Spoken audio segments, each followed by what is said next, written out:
Reunion. Hello, y'all. I was selling crack on a private jet up in the hell and back. But no confusion, this a reunion. Hello, y'all. Welcome back. Get murder here. He counting money. He said, "Can man the hell with rap." I'm only here to shit on niggas and piss on bitches. Welcome, ass. I bought jewelry and bikes, nigga.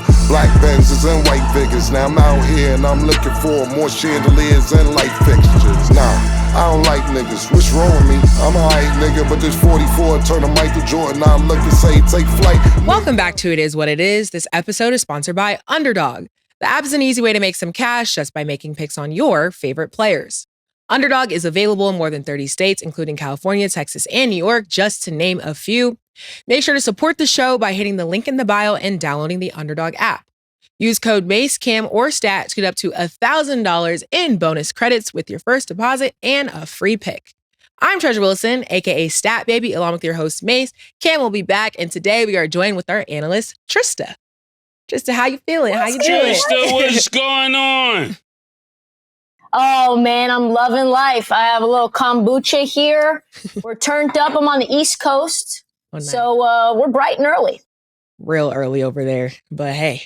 And what's kombucha? Is that like a daily thing? Like you take it all the time? Like I've never even drank that before. I cut out caffeine. Okay. And so I kind of like the carbonation and something a little bit sweet, something a little bit tart. Okay. And this is kind of all I got. I cut out coffee, cut out soda, cut out tea. So it's good for the gut health, they say. Yeah, I'm gonna have to try it. I don't even drink coffee or tea. Mase, you drink kombucha? What is that? She says good for the gut health. It's good for your gut. Oh my Good for your gut. That sound wild. Good for your gut. They said I'm not having that.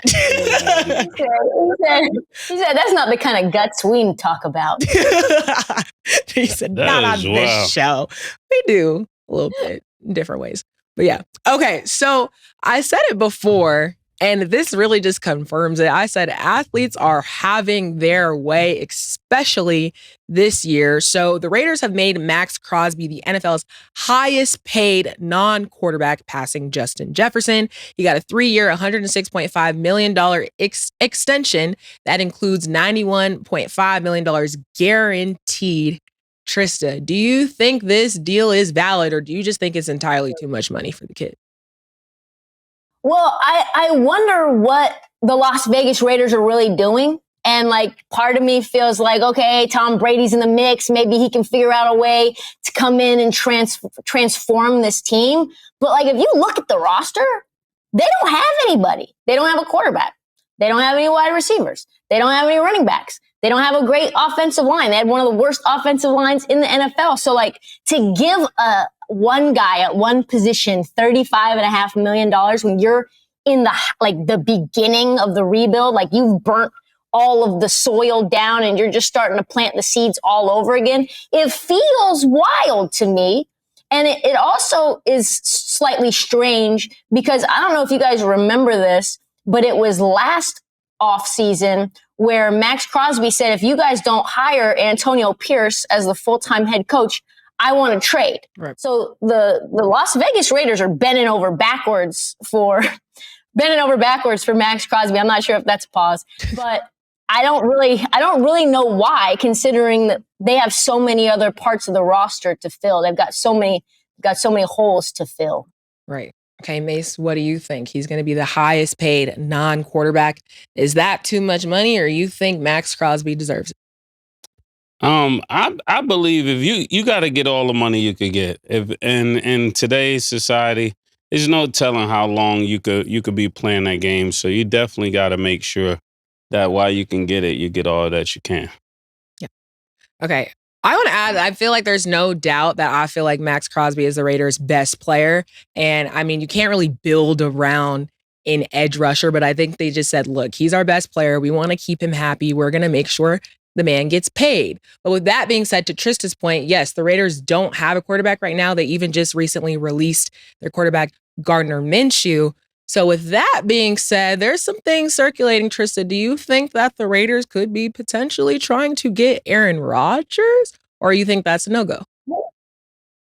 Oh, I feel like I don't think so. I think you have to have an offensive line that's of the elite caliber in order to get a guy like Aaron Rodgers, because he's not a guy that's particularly mobile when he was in his prime. And now that he's older, he's going to be running for his life. I think what they're going to try to do is go after somebody younger. I think I could see Vegas has been linked to Shador. That seems like something that I could see happening. I know that there's been a lot of like stuff going around the NFL Combine about his attitude. To me, that feels like posturing to try to get him to fall to 6. Like, I wouldn't be surprised if Vegas and some of these other teams that really want him are basically throwing a bunch of shade on his name just so that he falls, like they did with Kayvon Thibodeau, that the Giants did that. And they said his interview wasn't great. So I don't see Aaron Rodgers being a fit here. I don't see Tom Brady wanting an aging quarterback who has locker room issues, who has injury issues, and it was a disaster with the Jets. I just can't see that happen. Okay. And then You can't see it happening at all? It wouldn't make much sense. I mean, I can see anything occurring in this league, but Facts. I don't see that as a realistic possibility if you're actually trying to build for the future. I think I have to agree there. So, like, even before the releasing Gardner Minshew, the Raiders had the second most cap space in the NFL. So they have a lot of money to spend. So hopefully they will figure out some other pieces. But I think that Maxx Crosby deal right here shows other players, they can get paid. So that brings us to our next point. So Well, would you do it? would I get Aaron Rodgers? Yeah. If you If could, I was if the you could Raiders? bring them to the No, Raiders. They do have the 6th pick. So, I mean, also to Trista's point, it's like Shador shouldn't have fault for just trying to like have him go down at that point. But I don't think they need an Aaron Rodgers. But also I'm a little biased because I just feel like Aaron Rodgers is older, and I know I said this about Russell Wilson when I say the quarterback is declining, but that's literally what I'm saying. I think it's time for a new core, and that's what I would hope the Raiders would seek after. But you never really know, because we've seen a lot of things happen that I didn't expect to happen this year in sports. So at this point, anything is up for grabs. So that's kind of my standpoint on it. Okay. Yeah. I mean, so none of you wouldn't even take him as a backup? I don't even think he's How going to much would allow he get himself to be a backup. Yeah, Aaron Rodgers wouldn't be a backup. Attitude. He's way There's too no arrogant. way you're going to let me sit on the bench and come up after somebody else. I ain't doing that. Yeah. Plus, and as you guys know, we love athletes that have like these media deals, right? Like, we like to hear from athletes straight from their mouth. But the interviews with him and Pat McAfee every single week became a huge distraction in the Jets locker room. I don't know how he's going to give that up. I think Pat McAfee is paying him to do that and paying him a lot of money to do those appearances. I don't see him giving that up. And the Raiders have already had a lot of just friction, things that have held them back. We've had multiple years where there has been excitement all the way out from, getting Mike Mayock and Chucky to coach the team, getting Antonio Brown. So I just don't think bringing in a personality of Aaron Rodgers' level when his skill has declined as much as it has, and he's so old and so injury prone, that would be a bad move. That would be a really bad move. Y'all talking crazy about Aaron Rodgers right now. I would hate to see y'all DMs after this. I mean, the truth is the truth. I'm sorry, y'all. We got to be honest. And we're being honest. Because it literally is what it is, Mase. You know? Okay. I hear you guys, but I'm saying when it comes to Aaron Rodgers, I mean, that is a Hall of Fame quarterback, and there's people all around this world that love Aaron Rodgers, especially in the city of Milwaukee. Yeah. I also think a lot of people are. You can go to your Giants. Let's send him to your Giants then, see if you like him there. Now, if we get the right kind of... I ain't going to say we, because that ain't my team. Yeah. Yeah, let me stop that for y'all. Say I'm down with the Giants now. But if they get Shador and they get somebody else, I might be. Who knows? Okay, so now we got to talk about the Cowboys. They have restructured Dak Prescott's contract, which created $36.6 million in cap space with the recent CeeDee Lamb restructure as well. This brings the total to around $56.6 million for them to use. So before we even get into more questions, initially, Tris, what do you think of the contract restructures? I mean, they needed to do it, right? Like, this is just I'm just sickened. I feel like I was like looking at this rundown stat and everything was giving me Cowboys PTSD. The Maxx Crosby deal, I'm like, oh shit. They're going to have to pay Micah how much money now? If he's getting 35 and a half and Micah Parsons is playing at, like a really elite caliber. If you're talking about what Micah has done, it's like we've never seen what like he's been able to do. I think there's like, in terms of his sack number for all 4 years of his career, like nobody's done that in the history of the game. So he's going to want like $36 million a year. And the Cowboys are waiting to give him an extension. And I'm wondering, okay, like, are they going to wait to the last minute like they did with CeeDee Lamb? Are they going to wait to the last minute like they did with Dak Prescott? And then that puts you in a bad cap situation again. So it's just triggering. They needed to do it. And now they have the 8th most cap space in the NFL, which is wild because last time I was hosting this show, Dak had a cap hit of $90 million, which was the most in the NFL. So this team's just very inept at making decisions. Do I expect them to get it right when there's multiple wide receivers out there on the open market? No. Like DK is now available. We're going to talk about that later. Devontae Adams is available. Chris Godwin's potentially there. I don't think they're going to spend a lick of money on anything important that's going to help them win any damn games. This is a team I'm sickened to be a fan of. Sickened. So are you giving Dak Prescott the money or not? Well, they restructured his deal so that he has less of a cap hit, right? So it's just a matter of like how they move the money around on the book. So now that they have availability to sign guys like Micah Parsons, I think that's great. They needed to do it, but it's kind of a little too late. Yeah. Yeah, I don't really speak much about the Cowboys. I really only talk about the Cowboys when you're here or Mike Irvin is here. Other than that, I don't really talk about the Cowboys. Yeah. And then speaking of Mike Irvin, happy belated birthday because his birthday was yesterday. So shout out to him. He's actually celebrating right now in Carnival with some glitter all over because people have been tagging me all day. I'm like, what that boy doing? He having a good time. With glitter on? Yeah. He doing a little wine, a dirty wine. He's celebrating. Oh, so shout out to Mike because he looks like he's living his best life. Mike, come on, Mike. Please don't do that on the internet. I mean, He's done a lot. He's living his best life. I'm happy for him. Okay, so Trysta, with that being said, and you kind of touched on it, are there any special moves that you want to see the Cowboys make ahead of the season? Yeah. I want to see this team go get DK Metcalf. He just requested a trade, right? I want like 3rd round pick. Go do it. Go do it. Pay the man. Chris Godwin's a free agent. Go get him. Nick Chubb, is available on the market. Go get him. Like Tyler Lockett just got released. Go get him. Go get some people to help out with CeeDee Lamb. There's no other wide receivers on this team. Like Brandon Cooks was good. How long ago?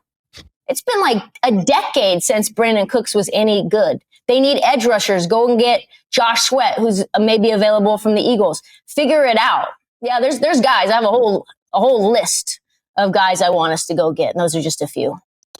Man, it sounds weird just hearing a lot about the Cowboys. I'm getting PTSD just thinking about it. Can we please?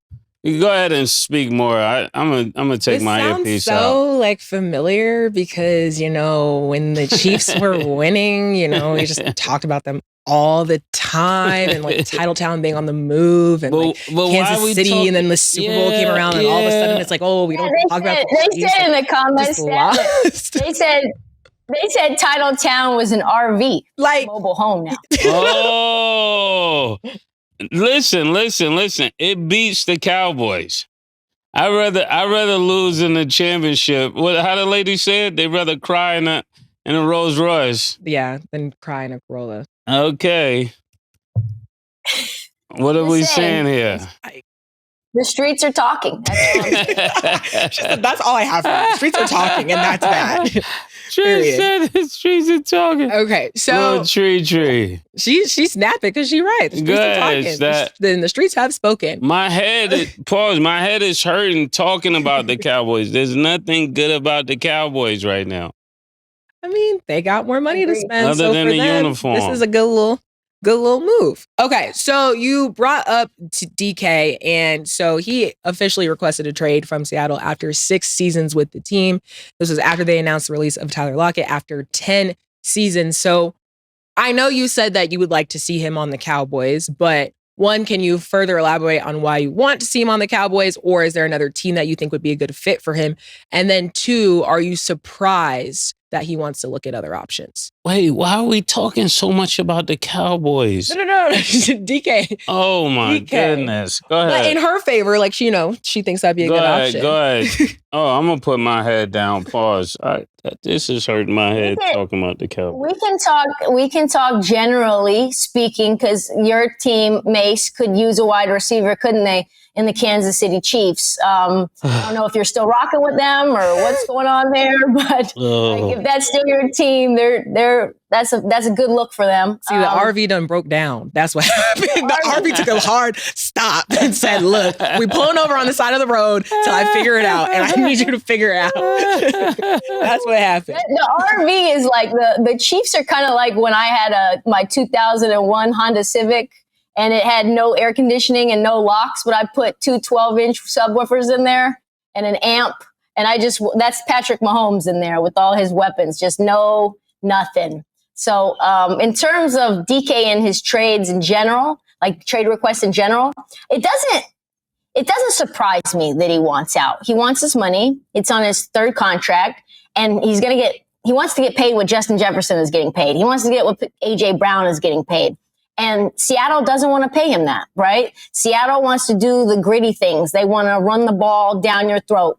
They want play nasty physical defense. They want to beef up the trenches. They don't care about flashy wide receivers. And DK is one of the best wide receivers in the game. And so he's going to command that level of pay. And at his age, once you pay him that much money, you have to wonder how long he's going to produce for. And he played with AJ Brown at Ole Miss, and so he wants pretty much what AJ Brown is gonna make. So also on top of that, Geno Smith and DK Metcalf have apparently, like, rumors so that they have friction. I have no idea if that's true. They just got rid of Tyler Lockett because of money. This just feels like a financial thing for DK and a financial thing for Seattle. In terms of places that I think would fit with him, I think the Bills would be awesome if they can make that happen. Like, they need a wide receiver 1. They're sort of a wide receiver away. I know I mentioned the Chargers last night. There were people giving me hell because they think Keenan Allen was a deep threat. He was a wide receiver 1, but he was a slot receiver and one of the best slot receivers in the league when he was in his prime. So I think the Chargers could be a good spot. The Raiders could be a good spot. The Texans, Tank Dell just had surgery again. That would be another spot for him if Tank does have some injury issues still. But the NFC West is kind of a mess. A lot of teams are trading their best wide receivers right now, probably all because of Guap. I can't believe y'all. Y'all. What did I do? What happened? What did we do? What happened? It's the question. Gallon time. That's what y'all doing right now. Up? Gallon time. It's a team. You think it's a team up? Yeah, I think it's a do-over. A do-over for who? A do-over versus you? He said, don't get too comfortable. You know when you had a hot game and you come back the next day and they're passing the ball to everybody but you, Nick. That's what I'm experiencing in here right now. What? But it happens, it happens. They said, we're giving you the ball. I'm coming in pause too hot. So they say, you know what? I'm going to go through Trysta today. I get it. What's the next topic, Stat? Wait. Yeah, we always go to the person on Zoom first. It's literally what happens every time. You go to Michael Irvin first. You go to Mo first. I'm not new to this. Okay, don't act like I'm getting special treatment around here. Maybe that's what it is. No, not the special treatment. Not special treatment. Trying to ice me out. I'm taking all your arrows. No. You're supposed to do what you're doing. Is Stat. Stat is trying to work. Oh. But what's the next topic, Stat? Okay, last football topic. Yes. Okay, the Eagles are because we're in basketball season, but right? There's so much happening with football. It's just like another thing and another thing and another thing. It's like dang, like and. Even though it's not your team, it's somebody's team. So I gotta make it clear. I gotta make it clear. I just don't want any more Cowboys. Pause. That's valid. So let's talk more Cowboy talk. We won't talk about Cowboys. We'll talk about the real title town as of right now. The Eagles. They are re-signing all-pro linebacker Zac Baun to a 3-year, $51 million contract. It includes $34 million guaranteed. This is reportedly supposed to make him the highest paid linebacker in Eagles history. So the Eagles are spending that bread, Mase. Do you think that's a good idea, Trysta? Yeah, I told you. I need my money gun. We got the money gun coming from exclusive game all the way in Atlanta. You just got to let me know what city you want to send it to. There you go. Okay. Bet. I think that this is a super interesting story. And I think this is like so great for Mase to play off of actually, because I don't think a lot of people know about Zac Baun and like where he came from. But he was a backup edge rusher in New Orleans last year. He was like a special teams guy. And you go to a new team with a new system, with new coaching staff, like not a coaching staff that's been there before. You have a new defensive coordinator in Vic Fangio who came over from Miami, right? And they put him in a new position. He goes from edge rusher to linebacker. And in 1 year, he becomes first team All-Pro. He's a finalist for Defensive Player of the Year. He's the highest paid linebacker, like you said, Stat in Eagles history, 4th highest paid linebacker in the league. And had huge moments against Titletown in the Super Bowl, picked off Pat Mahomes. And I don't think anyone could have imagined that last offseason when he got his contract for only $5 million. So I think what that sort of tells me, and I don't know if you can speak to this in your own life, is like, there are places that just can't utilize you for what you do best. They put you in this box, or it's a system that you kind of get limited in terms of what you can show, or you don't even know what your true potential is until a system or an organization comes and says, no, I think you can really excel and be the best in the business at this thing. And that's kind of what this shows me is like, man, when you get to the right place with the right people, like you said yesterday, Mase, beautiful things can happen. Yeah, I would definitely like to chime in on that because when I made that statement, so many people reached out to me. And you wouldn't believe how many people argued with my take. They say, you know what? It take 10 years. It take 10 years. I said, well, if it take you 10 years and somebody knows a way that take 3 years, you just take your 10 years and we'll take the 3-year route. And we'll see you after 30 years. In 30 years, you would have made 3 steps, and in 30 years, I would have made 10 steps. Yep. And he got upset with that because people really get upset when you expose them to knowledge that's more than what they know. Instead of receiving it, they refute it. Well, I don't agree with that. You know the thing about truth, you don't have to agree with truth for it to be the truth. That's what I told the guy. He was like, well, I don't agree with that. I said, your disagreement doesn't change the truth. It just keeps it away from helping you. So even when you say that, that's absolutely correct. Sometimes you could be one thing with one person and be something totally different with another team or with a different person. That's what we see with women a lot of times. She was this over here, and then she get over here, and she's a whole nother thing. Yeah. But environment does, add to that. And then sometimes people can't, depends how you kind of approach situations, because sometimes people can't receive what you're saying. Like you said, even if it is the truth, they can't receive it because they can't receive it from you. And sometimes you lived in a way where people can't receive certain things from you. So you because of the way you live, you got to find a place that will accept it from you. Because there is a place, it just may not be there. When I was at Barstool, right when actually Gilly and Wallow got there, that was like right when I started too. And like the way that, I don't talk about this a lot, but the way that crew looked at me because of really what they couldn't understand, which is like how I am, how I grew up, the music that I love, the hip hop in my background, the way that I dressed, mannerisms, all that. They thought it was all very confusing to them. And they had me slotted in as like, you're not that funny, you're cringe, you don't know what you're talking about. And you get into a new environment and you're like, wow, it wasn't actually me. It wasn't true. It was just their perception of who I was. You get with an environment and a crew that really understands you. It changes everything. It changes everything to be understood and valued, but also to be used in a way that maximizes your potential. Yeah. But sometimes it's also not for people to understand, because something that even I had to learn is like, you can't make people understand you. All you can do is be your true and authentic self. And again, if they receive it, they receive it. If they don't, they don't. I still learn that to this day all the time.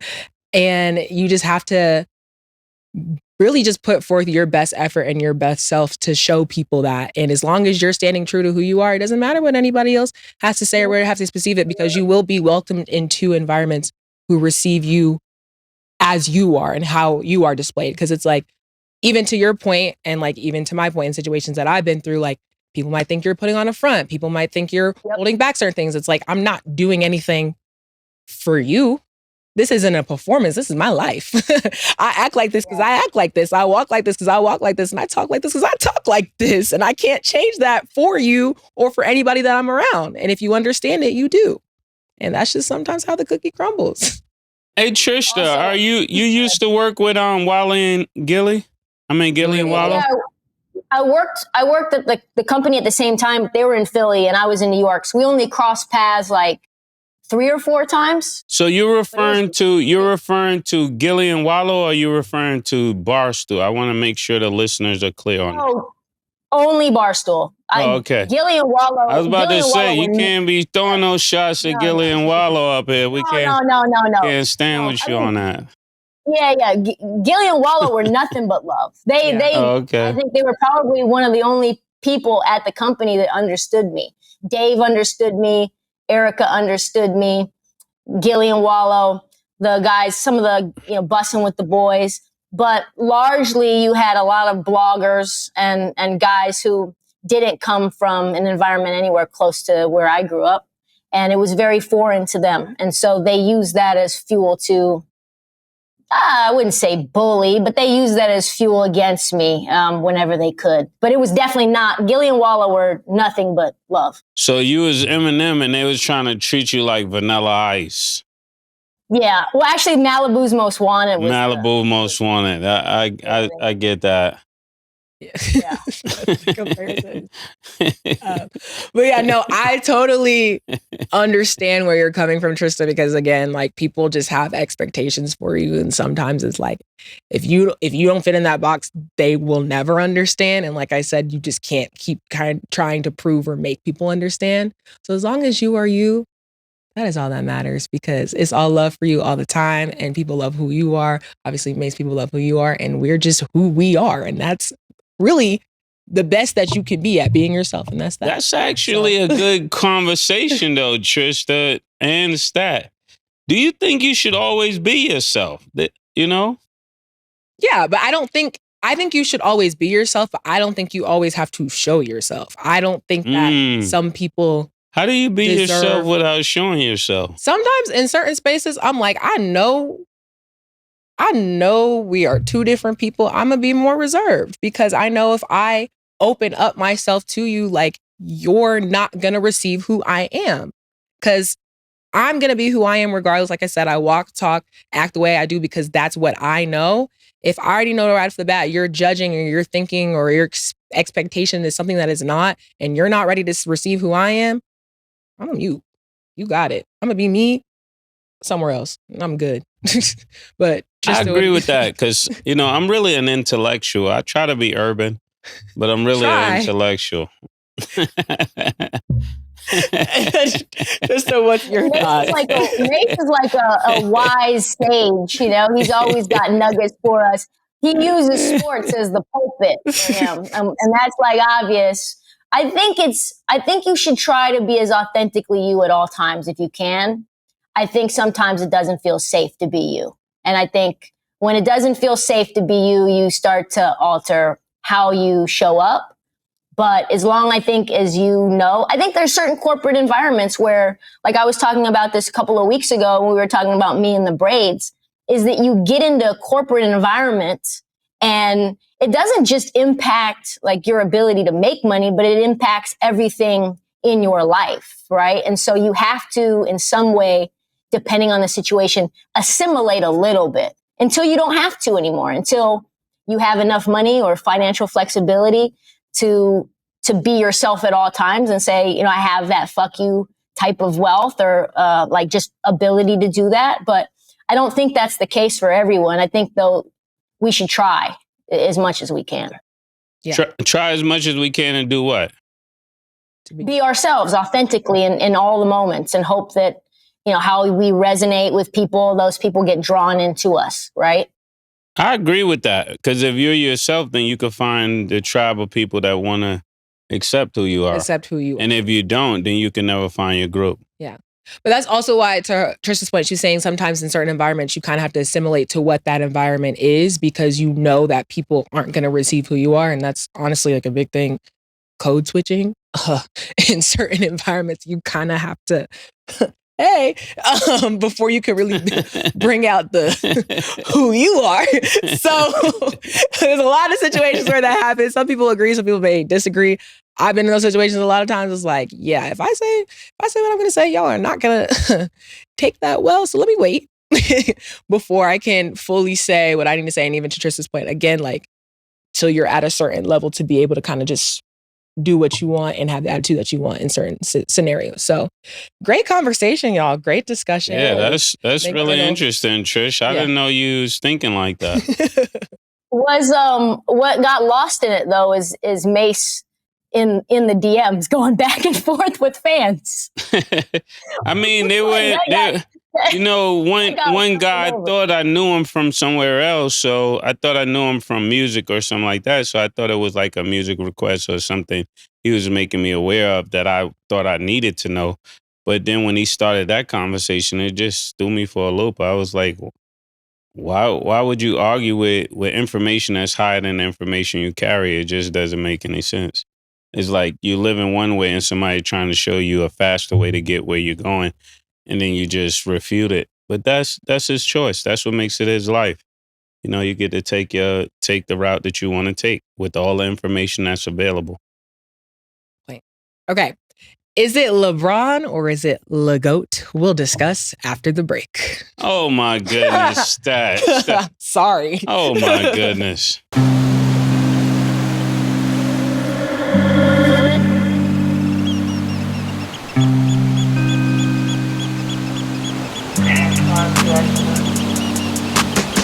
She called this thing about toxic.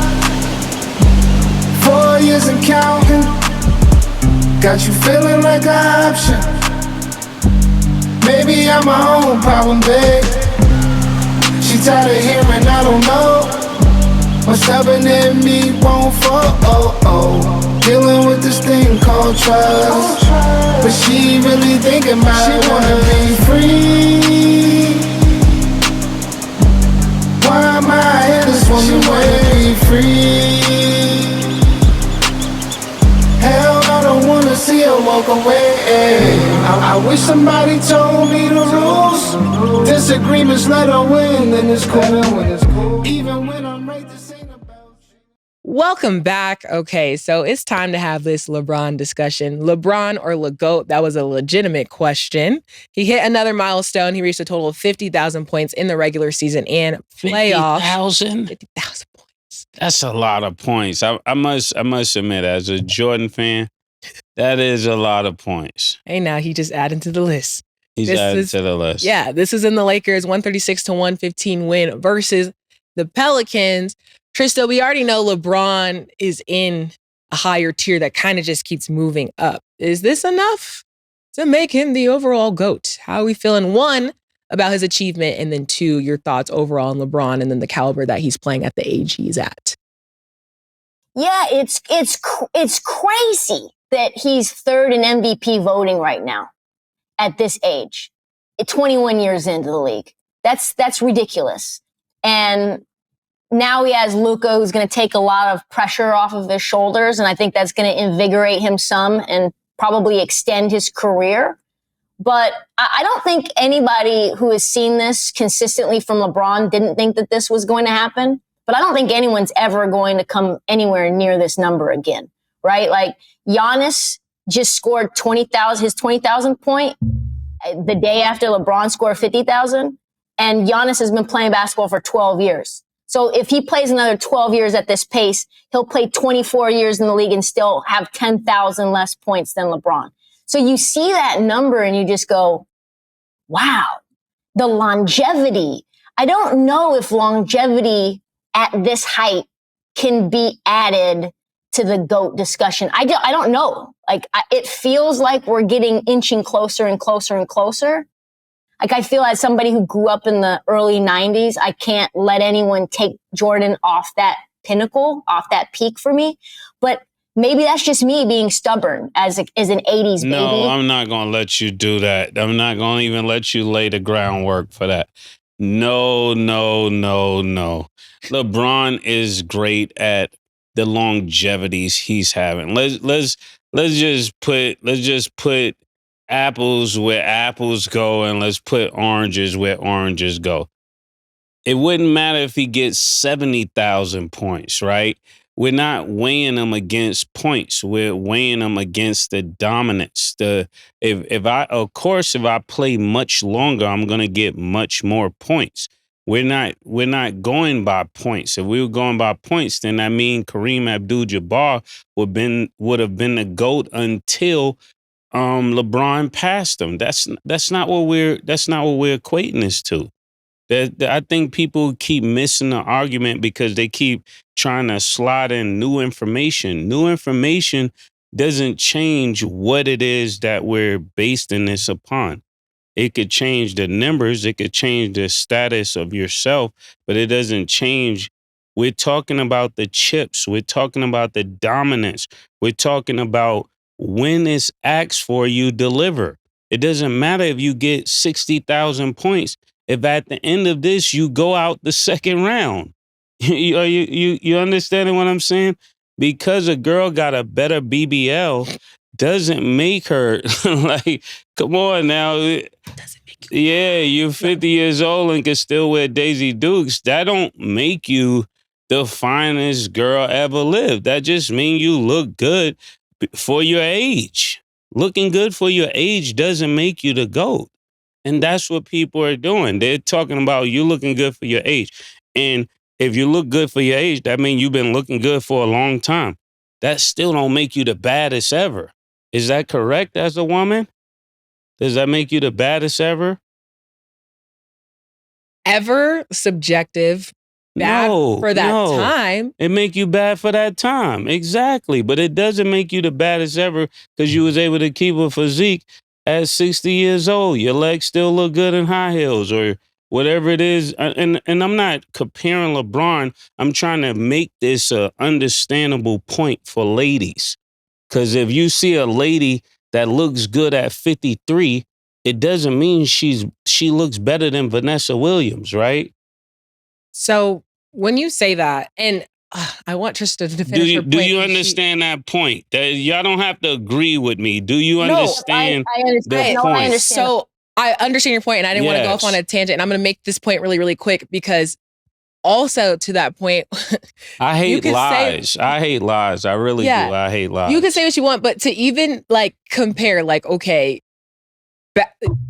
best for longevity, baddest for that time, and then for women, I think of like Kim Kardashian, right? She's looked good for the longevity of her career, which also in comparison, I'm not saying like Kim Kardashian is the looks of like LeBron in basketball, but like kind of, because that's the same kind of concept. Okay. So I'm glad you said that, because the way Kim Kardashian came about her success, for me, I don't value that. Because of the way she came about it. To other people that have different morals and different principles, they may look at that and like, so what? She's a billionaire. I don't count money that you get the wrong way. I don't count that. You know what I'm saying? There's some people like, oh, I won 100 games. but you won 100 games on steroids. I feel the same way about rap. If it comes out that these rappers did these things to be at that level, and I'm like, no, bro, I was doing that without doing that. Yeah. So I don't hold a success on the same level. At that point, even if you were looked at as the GOAT, we're taking that GOAT status down because you got there the wrong way. You didn't get there honestly. You got there, now all this stuff comes out. You got there these ways? Nah, I don't respect that. You're nobody. You're actually lower than the people who we thought was under us. That's a really good point, and I kind of want to get your perspective on LeBron more then. So in that analogy, do you think that there's something besides the amount of rings that is bringing LeBron down in terms of the dominance? Like, do you think let's talk about it. Yeah, let's talk about it. It's not just the rings are won. Of course, it's the championships, and there's people who won more championships than Jordan. So it's not just the rings, but it's showing up when it counts. Isn't that what makes you great? That you show up when it counts. That's why people love God, because he comes through. He's faithful. He's faithful. Is no excuse for not delivering. That's what I'm more so talking about. It's not the 50,000 points. I said it myself. If LeBron wins a championship with his son, then I could start having that conversation. Until then, I can't have that conversation until you come through, pause, when we really need you to, without excuse. Him joining other people to get those rings, that definitely plays into his legacy. That would be no different than if you find out that I was buying all my cells. That plays into how we look at you, right? We can't throw that away. We can't highlight the things that you do good and turn a blind eye on the things that weren't correct. Is that correct? Or we just, because that's what I'm talking about. You joining teams, you're moving stuff around so you can, it's like me going in a park and there's 2 7-footers and all other kids are 5'10". And I picked the 2 7-footers and I'm playing against all of the kids 5'10", but you want me to believe that you did something? No, you were playing with, you stacked your team.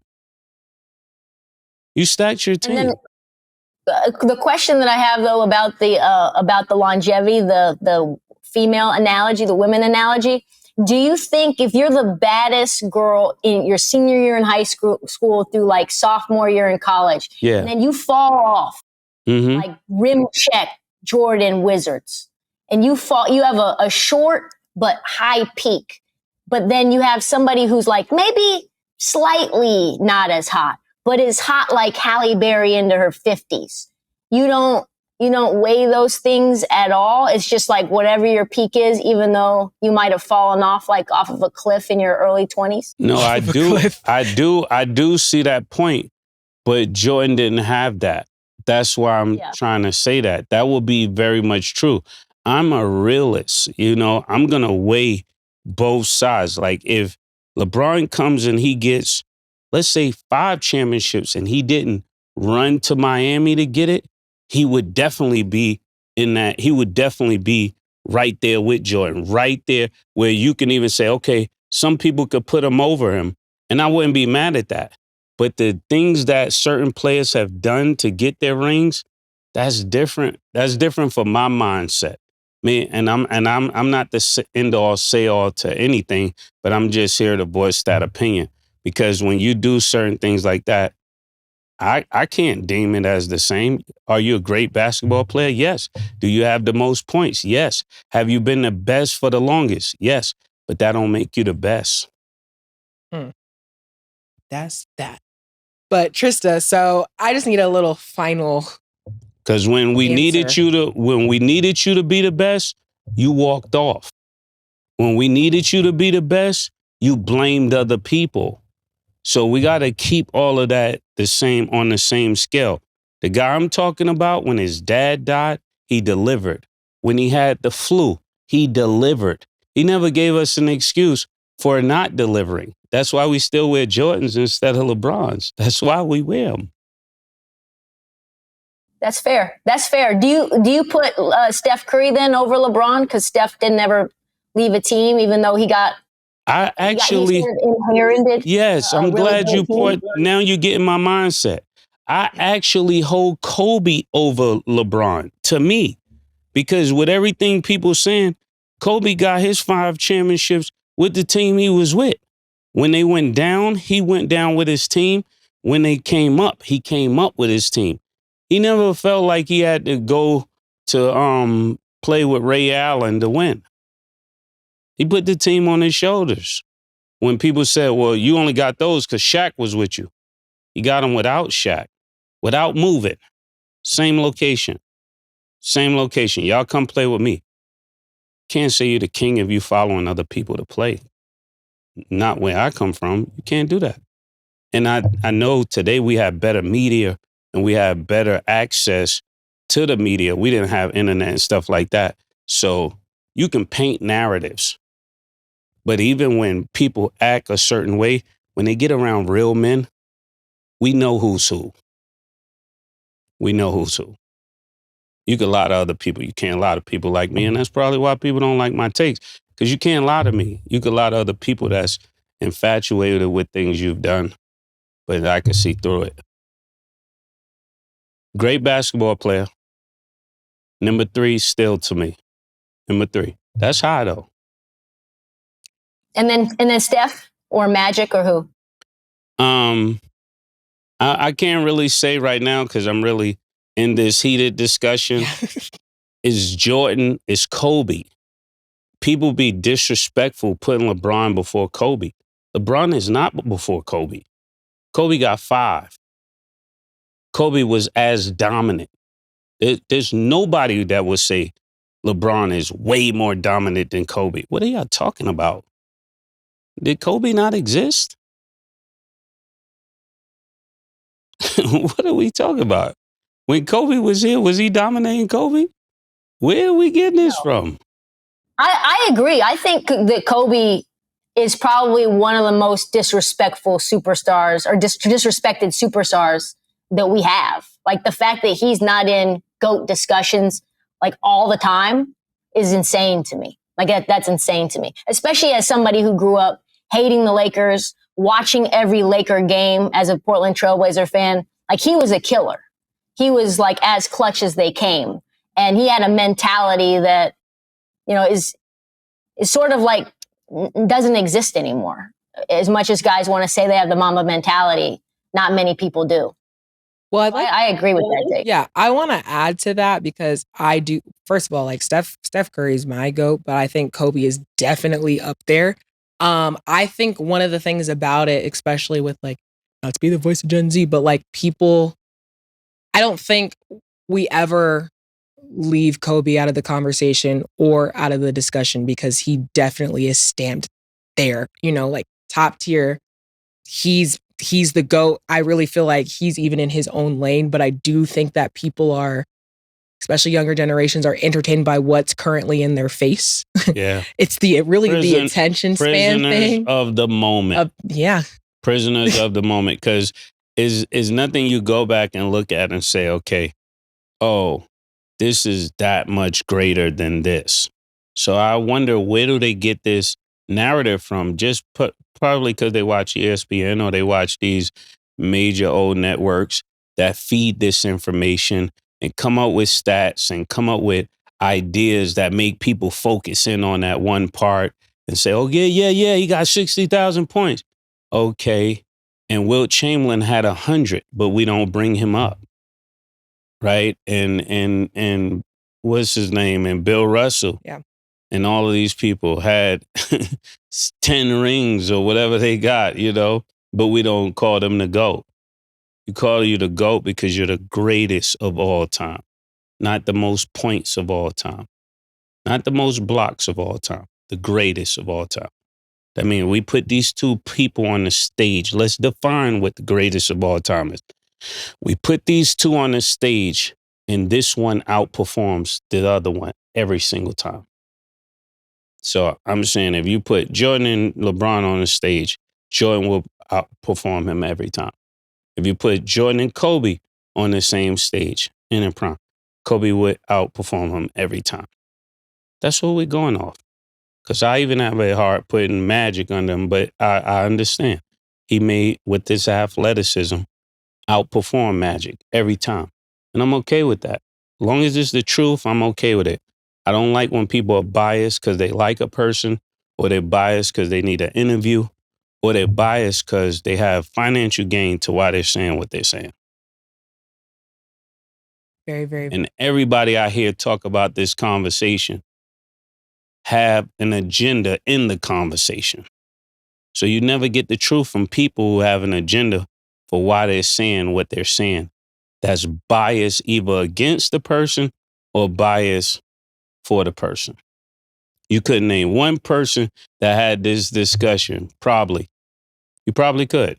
But I don't see one as of yet that I've heard of that wasn't either biased against LeBron or biased for LeBron.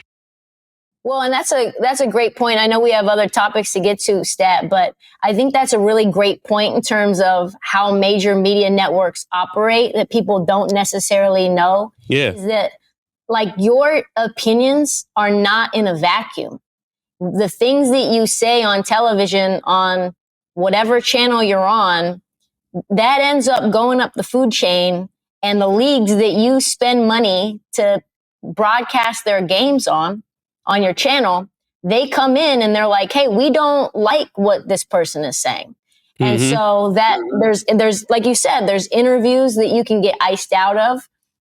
There's opportunities that you can get iced out of, or opportunities where you can really elevate your career and your stature based on the opinion and whether that aligns with those who are in power.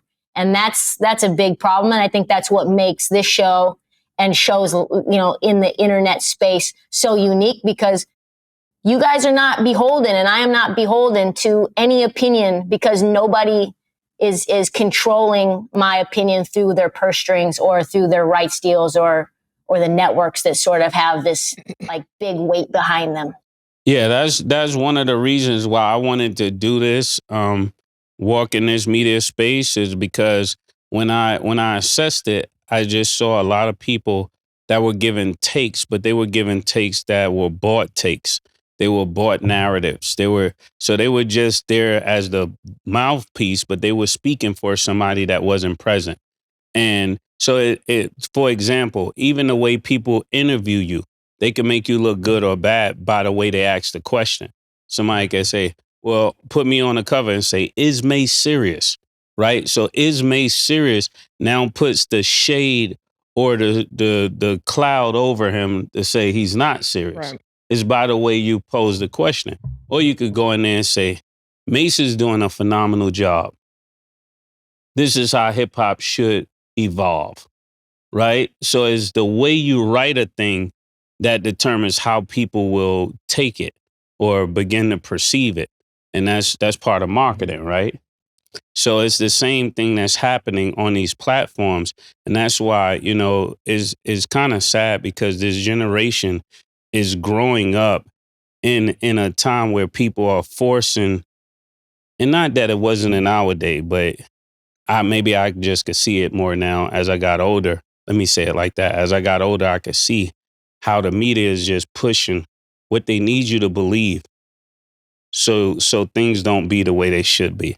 And it's just a real heartbreaking situation. Well, to your point, because you always say this, in the end, time will always tell. And I think people have trouble understanding things that they don't see, because you brought up Wilt Chamberlain, I haven't seen that 100-point game. Then you even brought up Bill Russell. You got 11 rings. I didn't watch his 11 rings. But also it's like, I haven't seen God and I know he's real. Yeah. So it really depends on how you think. And I think that, when it's all said and done, then those conversations can be better had. Yeah, just like we was talking about the Mavs, right? And I said, they made a bad decision, and time will tell you that, right? So then the next day, Kyrie is out for the year. So then are we ready to say that was a bad decision? You see what I'm saying? But the way people can paint things like, oh, we was doing the right thing because we knew this was going to happen. No, life has a way of showing you that you made the wrong decision. So even when people that hear this and they'll argue with me, time will tell if I was right, or time will tell if you were wrong. Yeah. But I do want to add, congratulations to LeBron James, because he's setting the bar every single day. And we're not going to act like that man is not him. We're seeing him do it at a high caliber, at an older age, and he still looks phenomenal. He still looks great. So I'm proud of him. Yeah, and, it's a cool sight to see. After today, I'm never having that debate conversation again, because you're right. When this happens, I end up looking over the achievement that he is making. You get what I'm saying? But that's what comparison does. It nullifies the goodness of somebody in comparison some is kind the of way. thief of joy. Yeah. So phenomenal job by LeBron. You're the best right now. That's all that matters is now. Right now, you're the best. There's nobody presently better than LeBron right now. Okay. And that's that. Great discussion. Great debate. I know the comments are going to have something to say. We would love to see what you guys have to say about it and you guys' take. But that is all the time that we have for today. Trysta, it was a pleasure to have you. But now is not ever. Now is not ever. Now is just now. What do you mean? You're the best now, not ever. Now, said, I still stand on what I said. But I can give you your flowers. You get what I'm saying? You're the baddest man walking. Pause. Facts. Okay. Still looking good in those Daisy Dukes. Trysta, always a pleasure to have you. Thank y'all for watching. And as always, it is what it is. Peace.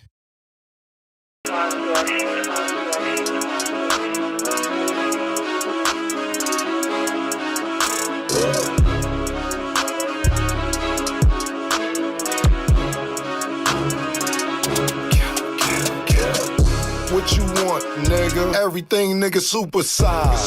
Two Big Maxx, like when they doing them 2 for $5.